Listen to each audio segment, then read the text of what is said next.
Sesekali saya mau jawab Bapak Nurholis ini ya, pernah DM juga dia, iya Pak ya. Mau tangkap kan? Nah terus mau lapor kan? Nah gini ya, kenapa saya tidak boleh bicara? Sekarang gini, kasus BTS aja udah adem kan? Nah Anda juga harus mengetahui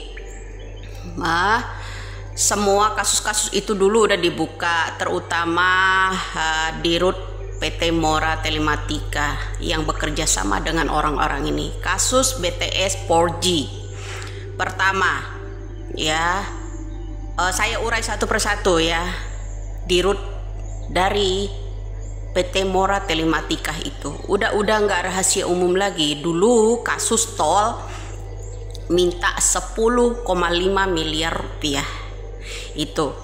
Kemudian berlanjut lagi ke kasus BTS 4G yang menyeret yang namanya nama Kemenpu pada waktu itu ya. Nah seorang dirut ini, tahu Anda siapa namanya?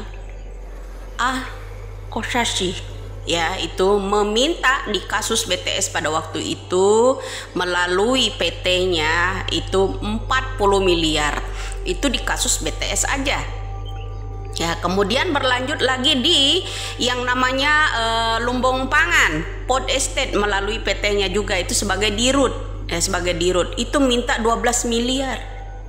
Kita harus diam saja, ini proyek-proyek siluman ini banyak sekali ya. Apalagi yang harus saya bongkar? Kita harus bongkar semua bro. Kok saya mau ditangkap? Itu bukan rahasia umum lagi bro, itu di persidangan, kenyataan. Makanya Anda kalau belum punya wawasan, nggak punya pengalaman ya, itu disimak. Simak dong setiap persidangan, punya televisi ditunggingin doang ya, punya Android, minim wawasan. Itu yang saya heran pada yang komen-komen itu ya. Jadi ingat ya, kenapa ini kerja Bapak Jokowi ini korupsi ugal-ugalan loh sekarang ini ya. Pod Estate calon presidennya loh yang ini kena kasus ini juga, pada diem semua, nggak ada yang melaporkan satu persatu ini, nggak ada yang menyeret, semua karena amplop. Semua karena amplop bro. Saya ulangi kembali, kasus tol ya, proyek tersebut ya, seorang dirut PT tersebut ya meminta 40 miliar, itu kasus tol ya, proyek tol. Kemudian proyek yang namanya BTS kemarin yang kasus yang namanya melibatkan orang Nasdem, anak buahnya Surya Paloh kemarin itu ya, kerjasama juga dengan proyek itu ya. Kasus BTS 4G itu meminta yang namanya tol 10 miliar. Ini kasus BTS-nya 4G itu 40 miliar bro ya. Itu kasus tol aja 10,5 miliar, kasus BTS-nya 40 miliar. Kemudian yang kasus Pod Estate ini dari Kementannya ini ya, ada juga 12 miliar loh. Indonesia nggak boleh kritik apa-apa tentang korupsi ini ya, harus ditangkap orang-orang yang menyentil itu.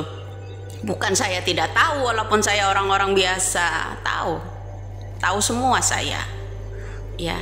Info-info dari kawan-kawan juga semua tahu saya itu ya. Sama apa yang saya sampaikan itu bukan rahasia umum lagi, itu di persidangan udah disebut ya. Saya tuh yang heran, kalian itu nggak menyimak di persidangan ya, hanya nyimak konten saya bilang fitnah dan fitnah. Hanya menyimak speak up saya aja yang fitnah untuk menjawab kalian ya tapi kenapa kalian tidak mengupload itu ya? Kebenaran itu tidak diupload dengan sendirinya. Coba persidangan itu diamati, didengarkan, siapa aja menyeret nama siapa saja ya, diupload dong biar Indonesia ini terbuka. Raja-raja koruptornya, king koruptor itu di zaman Jokowi ini siapa ya. Kemudian masalah Pod Estate juga, masalah Kemenhan itu pembelian pesawat itu juga bukan rahasia umum lagi, bukan fitnah itu bro ya. Harga pesawat Sukhoi itu berapa? Ini hutangnya aja Kemenhan ke luar negeri, pembelian pesawat itu aja kurang masih banyak sekian triliun ratusan triliun.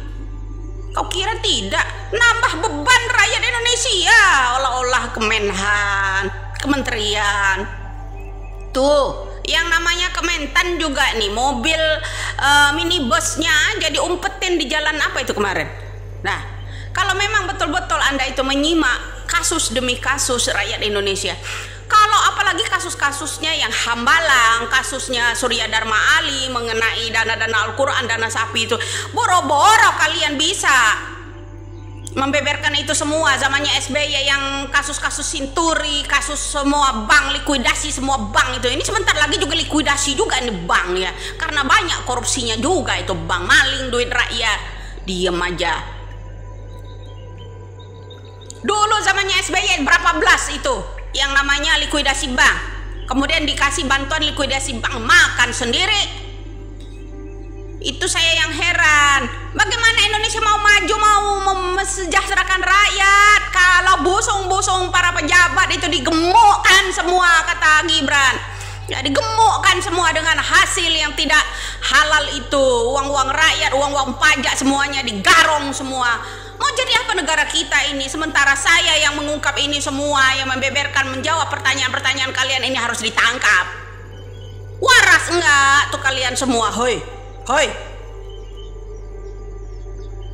Seharusnya kalian tuh bangga, bro. Ya, nama-nama menyatu di sana, namanya Ahsanul Kosasi segala itu saya seret semua nama-nama itu. Ya, melalui perusahaan-perusahaan. Harus tahu kalian yang tadinya bodoh tentang politik. Saya ini bukan politik, pengamat-pengamat semua korupsi. Perkembangan negara kita ini dari zaman ke zaman harus diperhatikan. Buat apa kita punya otak, bro? Ya, punya otak itu difungsiin, jangan pajero, panjang jenggot, otak separoh, berfungsi separoh. Ini pol gitu mikirnya. Walaupun kita tidak punya apa-apa, setidaknya kita memberikan info, ya, info kepada orang-orang yang minim sekali pengetahuannya. Itu loh, ya. Ingat satu ya, saya tadi sebut, kenapa semuanya diam? Dibilang itu fitnah. Ini persidangan semuanya udah digelar itu pada waktu itu. Saya yang heran semuanya ini ya, para koruptor ini diberi remisi semua. Kalian harus tahu undang-undang tentang ya pencekatan masalah yang namanya para koruptor itu dihapus memang di zamannya SBY tahun 2012 lalu. Siapa yang memerintahkan jaksa itu menghapus yang namanya undang-undang yang untuk hukuman mati pada pelaku koruptor? Tidak ada keringanan gitu buat pelaku koruptor. Itu kok dihapus sama SBY 2012 lalu? Itu yang saya heran. Sekarang bergabung itu ya, mafia-mafia, Jenderal Hello Kitty semuanya itu bergabung semua sama Jokowi saat ini. Kejar target. Ya. Itu anaknya aja tuh menggonggong 9 tahun jadi oposisi, cuman hanya mendapatkan yang namanya jabatan selama 6 bulan sebagai Menteri Agraria.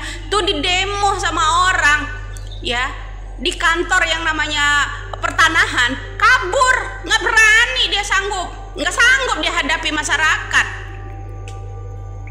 Mental cemen semua, bro. Ya, kemudian saya yang mengungkap ini, menyatut perusahaan, masih banyak, bro. Perusahaan SBY itu salah satunya ada yang namanya ABP, ya. Kalian harus tahu itu banyak menyimpan tanah-tanah sampai 32 hektar itu yang ada di Bali. Tuh, tahu ya. Kalian tahu ABP itu apa? Hah? Harus tahu. Siapa kaki tangannya orang-orang di situ? Banyak ya, mafia ini, mafia tanah. Proyek-proyek banyak sekali. Kenapa harus diam saya? Ya.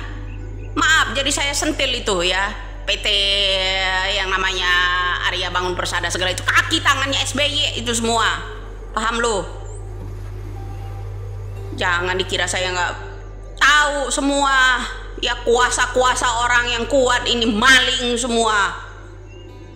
Jangan diam aja, bro. Seharusnya lu bangga ya kalau terkuat ini semuanya. Salam waras. Salam